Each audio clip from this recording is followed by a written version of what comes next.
Welcome home to USA Global TV and Radio, a place where dreams take flight, with authentic storytelling, diverse perspectives and meaningful conversations, where global stories unite and bridges are built beyond all borders.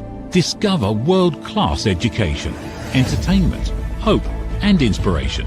Together, we're building bridges worldwide. Subscribe to our channel, USA Global TV. Download our app, USA Global TV. Be our guest or join our team. Visit usaglobaltv.com.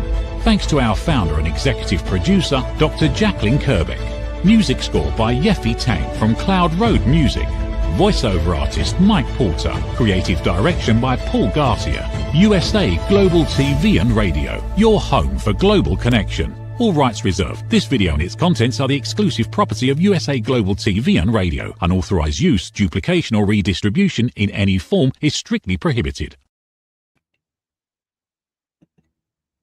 Hello and welcome to another episode of Talking Heads here on USA Global TV and Radio. I'm your expert presenter today, and it's my honor and privilege to be here to talk to you about why smart people make emotionally irrational decisions. And by the way, there's no judgment in this episode. This program is just for education and awareness purposes. So first, I'd like to ask you to subscribe to our YouTube channels. We have two of them, USA Global TV and Radio and Dr. Jacalyn KERBECK. We get really good information from YouTube about who's watching and where in the world they're watching. And so we'd love to have you with us over there. So today I'm going to be talking about the paradox, which is just because you're intelligent or you have a high IQ doesn't mean that you do not demonstrate irrational behavior. I'm included in that as well. So we're going to talk about the difference between your IQ, your EQ, and your emotional regulation. So this program is not a personal attack about anyone or towards anyone. It's not about judgment. Again, I'm just here to bring education and awareness. So intelligence, when we think about that, that actually explains how someone can reason. It doesn't determine how they can detach themselves from the decision or from their ego. So I've talked about this many times, but we can come from a place of love and compassion and empathy and grace, or we can come from a place of fear, delusion, anxiety, and ego. And so depending on where we're coming from, that can actually frame how we make decisions and how we're coming across with those decisions. So when we think of the word irrational, meaning lacking ration, we can interpret that a number of different ways. When we look at emotionally irrational decisions, I think that can resonate a little bit more for people because we have emotions that are attached to it. And so if you've ever been in a situation where someone says, you're acting in a completely irrational manner, your behavior is totally irrational, meaning that there's a set of circumstances and that your reaction to the circumstances isn't rational. And of course, that can be filled with judgment. And so we're not talking about that today. That's a different show. What we're talking about today is how people who are very intelligent can still make emotionally irrational decisions. So if you have any questions, please put them in the chat. And again, as I always stipulate, I'm very much willing to answer questions and post comments that come from a positive place. Negativity has no place here. So thank you. So first of all, what is IQ? IQ stands for intelligence quotient. So IQ measures our cognitive ability. You may have seen some of these tests. I actually saw one on social media and I kind of fell for it. I went and I spent the 99 cents to find out what my IQ was after taking a bunch of tests. But basically what it does is it measures our logical reasoning. It also looks for patterns. So if you've ever taken an IQ test, they show you a certain number of things and you have to say, what's the thing that's going to come next? You're going to select whatever the pattern is that comes next. There's also analytical thinking. And then there's how quickly are we able to problem solve? And then, of course, the verbal and mathematical aptitude. So that's typically what is under the umbrella of IQ. And so IQ can predict how efficiently we're going to process information and solve problems that are very structured. It's basically, if you think about the engine in a car and how much horsepower is there, that's kind of, in my opinion, what IQ is. So if you think of someone who has a very high IQ, they typically possess certain attributes, which would be they're very fast thinkers, right? They think on their feet. They're strong debaters. And part of what I like about being a strong debater is you can be someone who debates every single thing. And that to me is different than a strong debater. So a strong debater to me is someone who can be presented with a topic and they can debate it with curiosity and back and forth with intelligence, as opposed to getting so emotionally attached to it that it just ends up going downhill. They're also very technically competent. And they're very confident in their reasoning. So you may question their reasoning, but they're going to stand by it because they feel very secure in their logic and their reasoning. What doesn't IQ measure? So it doesn't measure how our emotions are regulated, right? We've got high highs, we've got low lows. Sometimes we just feel nothing. We're just in the middle. It's not going to measure our self-awareness. It's not going to measure our humility or how humble we are. And it's not going to be able to detect any bias that we might have in our selections or in our opinions. So it can measure how well we think, but not how well we examine our thinking. So if that makes sense to you, that's great. Drop it into the chat. If you have any questions, let me know. Now, something that we talk about on a regular basis on this network is also emotional intelligence. And emotional intelligence, or EQ, that's something that we typically discuss when we talk about etiquette and manners. People who have a high EQ, they present themselves in a certain way. They're usually very curious, they're very interested, and they can hear differences of opinions without becoming completely emotionally distraught and becoming unhinged. So when we have a high level of emotional intelligence, we can actually recognize our own behavior. We can sense, okay, I feel like I'm starting to get out of control. How can I bring myself back into control?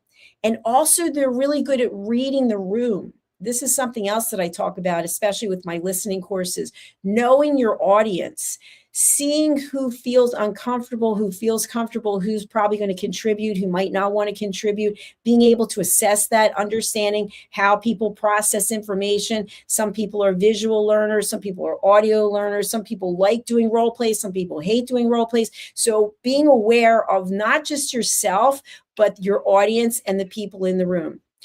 Another thing that people with high EQ is they're able to admit when they've made a mistake. They're one of the first to raise their hands and say, you know what? That was me. I own up to it. I made a mistake. They're also very open to feedback. Sometimes when you give people feedback, they just shut down. You give some constructive criticism. And by the way, whenever we give constructive, I like to say feedback, I shouldn't say criticism, constructive feedback, we ask for permission. Would you be open to me sharing XYZ? Or how would you feel if I shared XYZ? We don't just launch into it. In fact, I just had someone do this to me the other day. They said, would you mind if I gave you some professional feedback? And I said, I would mind, and I don't want it. And they said, well, I'm going to give it to you anyway. So that to me is not a high EQ individual. That's just someone who wants to get their point across. And they're also really skilled at managing conflict. I've talked about this before about jumping into the fire. So if you've ever gone on a hike, or if you've ever been on a reality TV show or Survivor, et cetera, you've watched it, usually someone has to start a fire. And so you need certain things to be able to start the fire, and you need certain things to be able to have the fire continue to build and to grow. Or you can choose not to build a fire, not to maintain the fire, and maybe not even to go into the woods. So there's a certain skill set that high EQ individuals have when it comes to managing conflict. So today we're talking about why smart people make emotionally irrational decisions. And the tension really lies in between that gap between IQ and EQ. So high IQ without a developed high EQ usually creates a very predictable pattern. What is that? A person with a high IQ can build very sophisticated arguments to defend weak positions. So, in other words, if you have a high IQ and you're having a conversation with someone who's maybe not have a high IQ, and by the way, how do we assess this and how do we judge? We basically can tell if someone's on the same playing field as we are, meaning they seem open to conversation. They seem open to debate. They're open to feedback. A lot of the things that we just shared. So this isn't just making a judgment. This is you being able to assess when you're with another person. Are they self-aware? Are they adaptable? Are they willing to admit mistakes? Are they open to feedback, etc.? And so when we are highly intelligent, we can choose to put together a defense of something that might not even make sense, but the other person can't understand it. So we're coming up with very sophisticated arguments to defend very weak positions. Okay, the next thing is the person with the biggest ego sometimes is considered to be the smart one.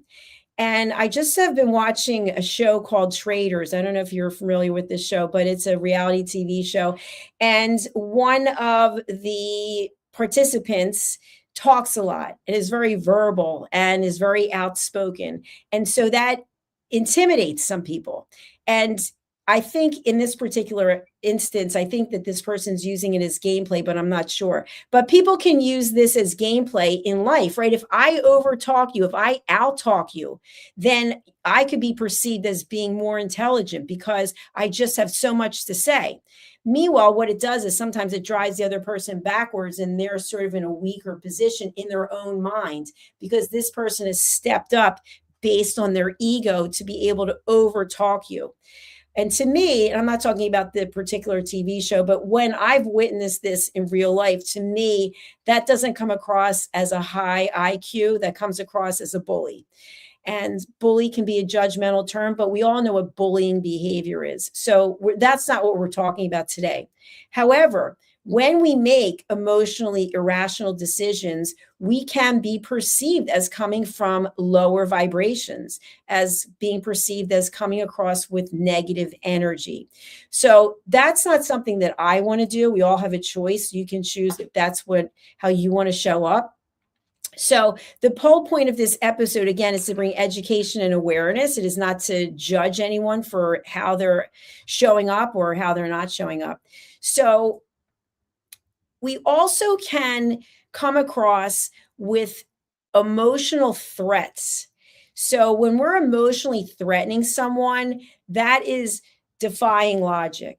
So we could come across and say something intentionally to hurt someone, which could be, there's no way you're going to make it without me. Putting that fear into the person. If you don't do this, I'm going to leave you. If you don't do this, you're going to be fired. If you don't do this, you're not going to fit in and we're going to have to cancel your membership. There's all different ways that we can use our emotions to create an uncomfortableness. So even though we could be highly intelligent, we know how to play the game, so to speak. We know how to make other people feel uncomfortable. And when I say we, I mean the collective we. So using intelligence for that means of decision making is not something that I advocate for. Because when we are gifted with a high IQ and or a high EQ, to me, that truly is a present. And so how we show up with that, if we're going to use that to make other people feel uncomfortable, or we're going to use that to manipulate other people, then that's not something that I advocate for. So when our reputation or status or identity is challenged, what happens is our emotional brain starts to activate. And then our IQ starts to work to defend our ego instead of discovering what the truth is. So I've talked many times, and I'm sure you've heard other people talk about the 5 whys. Sometimes I think there can be 7, 8, 9, 10 whys. And basically, we're showing up a certain way. Why?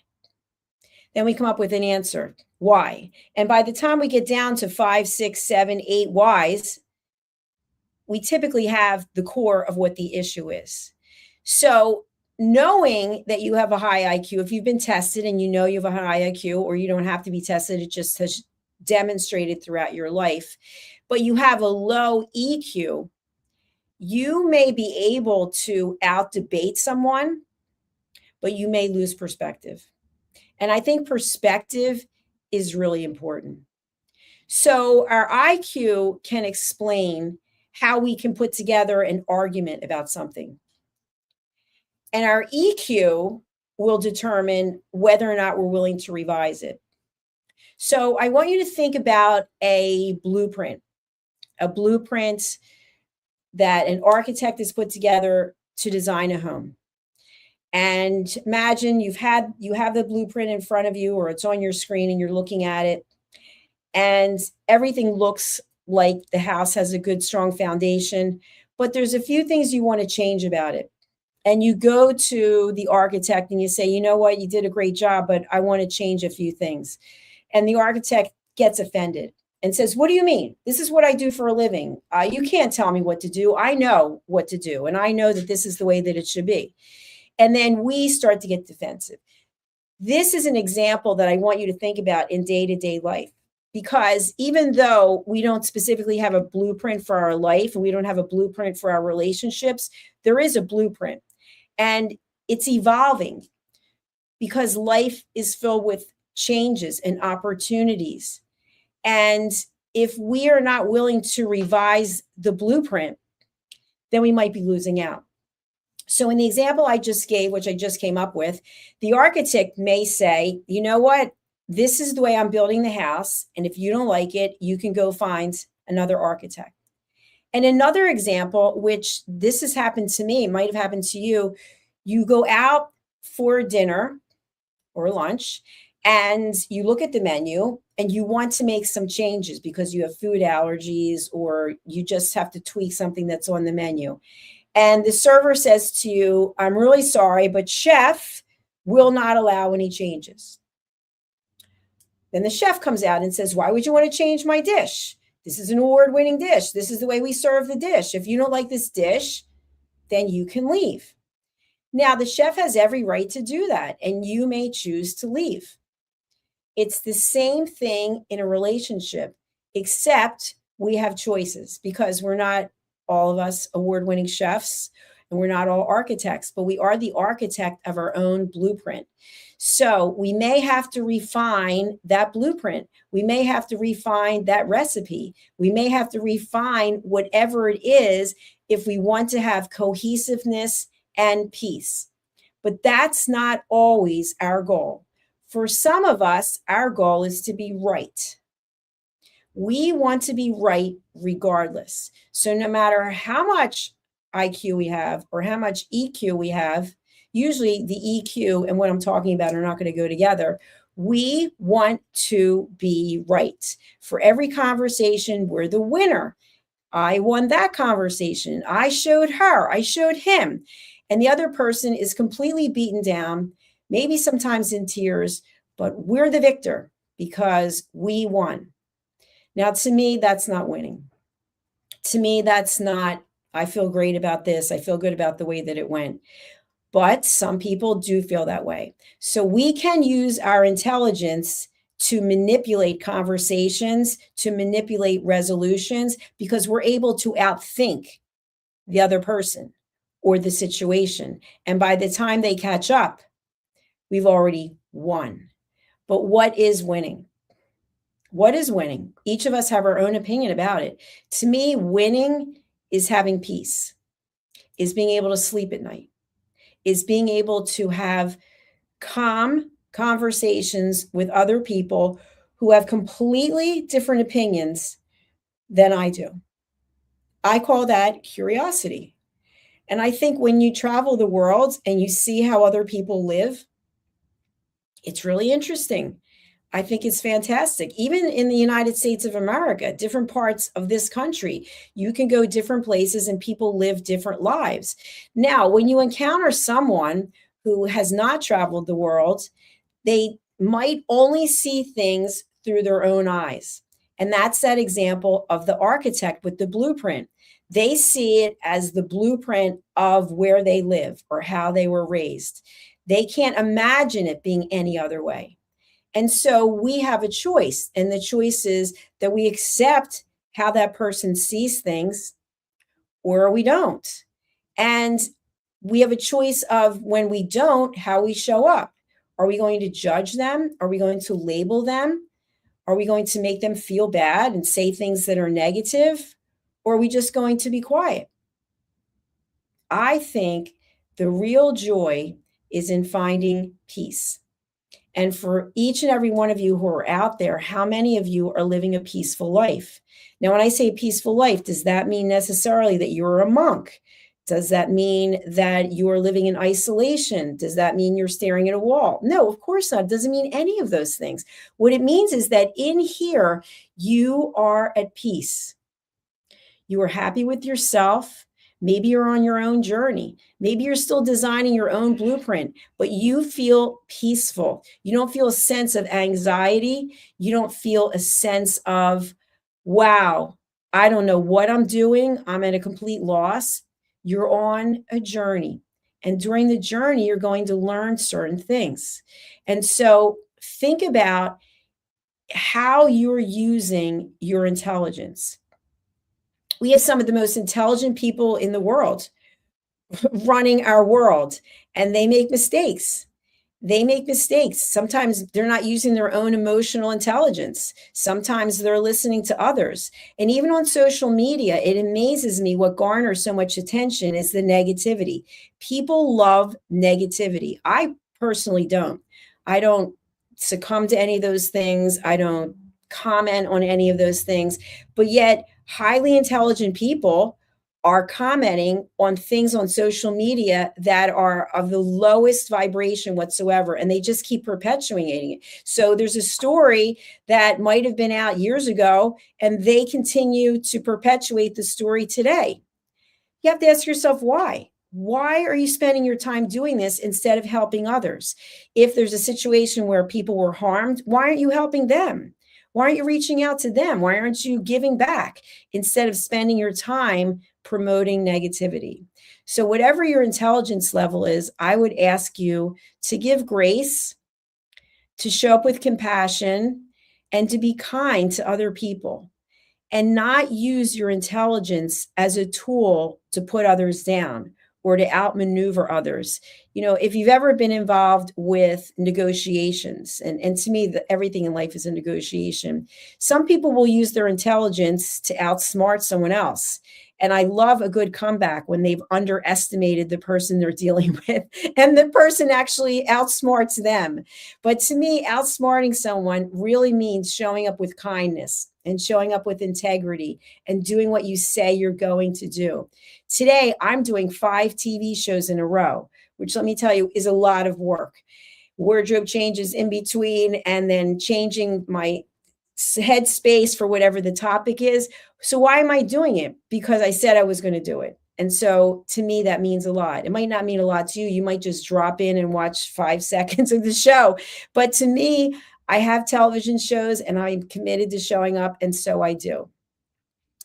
Now, I could use this space as a way of manipulating people, right? If you're following me and I'm a public figure, I'm an influencer, but that's not my goal. That's not my dream. That's not what I'm about. What I'm about is peace. That is what I promote, is peace.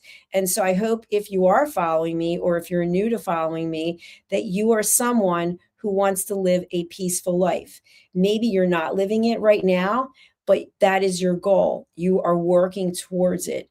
So using our intelligence for good, using our emotional intelligence to show up, to show other people that we care, that we give grace, that we understand that sometimes people misspeak, people make mistakes, and giving them grace.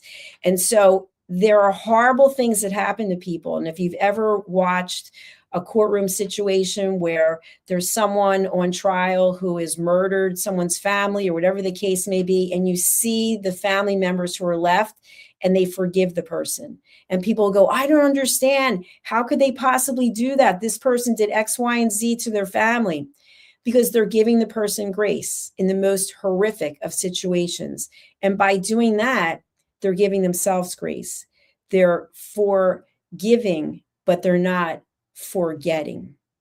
So that's what I ask of you, to use your intelligence in a peaceful way to help others, to lift one another up, to make the best decisions for yourself, decisions that are not emotionally irrational, that you actually think about from a logical perspective. Well, how am I going to feel after I make this decision? So think about these things. And if there's something that I can do to help you, you can reach out to me. I think I have my contact details in the notes, but if you don't have it, let me see. I do have it here. I'll bring it up. So you can contact me on my websites, usaglobaltv.com and drjacalyn.com, or you can email me at drjacalyn@usaglobaltv.com. And before we go, I do want to share the fact that I have 3 new books coming out. And the first one is Stop Giving Away Your Value, Boundaries, Pricing, and the Business of Respect. This is available as an ebook right now. The paperback and the hardback will be coming out. I think it's in April. And the reason why I've written this book is because each of us can find a time in our life when we just sold ourselves out. We just gave away ourselves for free. And I've noticed this as a business owner, that in terms of me wanting to help so many people and me wanting people to find peace, many times I've undervalued myself. But the truth is, we all have bills that have to be paid, right? And certain entities that we might pay bills to, they don't want to hear excuses. They just want the payment. So we as entrepreneurs, we have the right to declare a certain value. And even if you're not in business, if you are a housewife or a house husband, or you're a parent or a caregiver, you have value, and you might just be giving away all your value to your own detriment, to the point where you're completely exhausted and you don't even know if what you're doing anymore has any value. So this book is for you. My next book is My Tummy Hurts, A Kid's Guide to Belly Aches and Bathroom Troubles. So this is a story of a little girl named Jackie, that would be me, who was diagnosed with ulcerative colitis. And so my goal in writing this book is to help parents, children, caregivers to understand what it is that goes on with our bodies when we have something like ulcerative colitis, so that it's not something that we're ashamed to talk about. And I'll be doing a book signing for My Tummy Hurts on May 16th, 2026 at Citizens Bank Park in Philadelphia, Pennsylvania, in the United States of America, at the Take Steps Walk, sponsored by the Crohn's and Colitis Foundation. And my next book is Lady Ella and Lord Jack. They're back. They just finished their Kindness Adventures in book 1. And now they're with the Alley Cats of Greece. And they're going to be listening to their new friends, who are the Alley Cats. So I recently had the privilege of being in Saronida, Greece. And I noticed that there were alley cats. There were cats everywhere. And so I wanted to write a story to honor the cats, because they have a pretty tough life. They are being fed, but in some cases, there's so many cats that they're not getting enough food, and they might not be getting enough love. And they are living in dumpsters and in alleys. And so Lady Ella and Lord Jack fly in, and then they talk to them and they give them some love and kindness. So you can get all 3 of these books over on Amazon. All you have to do is put in my name, Dr. Jacalyn KERBECK, which you can see right here. Okay, I'm going to be signing off and coming back with my next episode, which is What You Never Learned in School. And we'll be exploring another interesting topic there. I'll be back with Talking Heads next week. We'll see you soon. Over to our sponsors. Bye for now. USA Global TV and Radio proudly presents Tracy Cram Perkins, a dementia caregiving survivor, teaching how to balance care with peace of mind. #1 resource for dementia caregivers. It's the book, Dementia Home Care, How to Prepare Before, During, and After. Over 17,000 copies sold of this must-have guide. And now a testimonial from Tracy Smith. If I was to describe this book to someone who is going through a similar situation, I would underscore how important it is to have some sort of a tool or a guidebook to help you through certain stages. And there's so many, it's such an unknown topic to the average person. And to have this as a reference is essential. It's going to help you get through it personally, as well as help your loved one manage. To learn more, go to TracyCramPerkins.com. Tracy Cram Perkins is an award-winning author. She's also the host of Dementia Home Care television show. Watch it here on USA Global TV and Radio. In a noisy world, true connection begins with listening. Elevated listening transforms every conversation in just 5 simple steps. Pause and breathe. Set your intention. Listen with curiosity. Reflect back. Agree on one next step. Join the Listening Mentor on Let's Finally Talk with Dr. Jacalyn KERBECK, the Listening Mentor, where we help you find inner peace, one conversation at a time. Streaming every day. Let's Finally Talk TV show with Dr. Jacalyn KERBECK, only here on USA Global TV and Radio. Subscribe to our YouTube channels to watch and engage with all our content.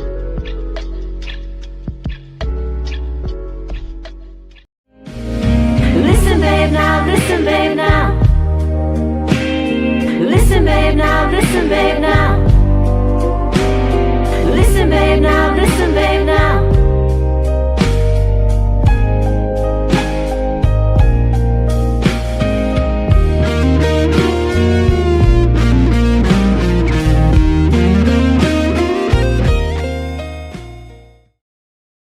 Thank you, viewers and listeners of USA Global TV and Radio, for joining us today. We're honoured to have your time and attention as part of our global community. At USA Global TV and Radio, we believe in the power of authentic conversations, meaningful connections, and creating a world of possibilities together. Want to be part of something bigger? Join our team of elevated listeners at usaglobaltv.com, a space where your voice matters and your ability to listen transforms relationships. Stay connected with us across all our platforms for thought-provoking discussions, expert insights, and empowering stories. Subscribe to our channels at youtube.com/c/USA-Global-TV.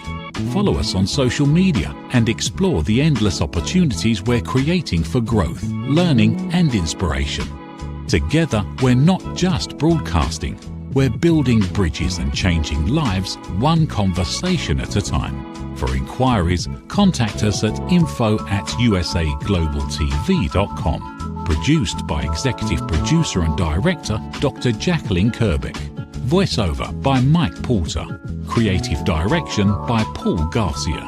All rights reserved. Visit usaglobaltv.com to view our full terms and conditions.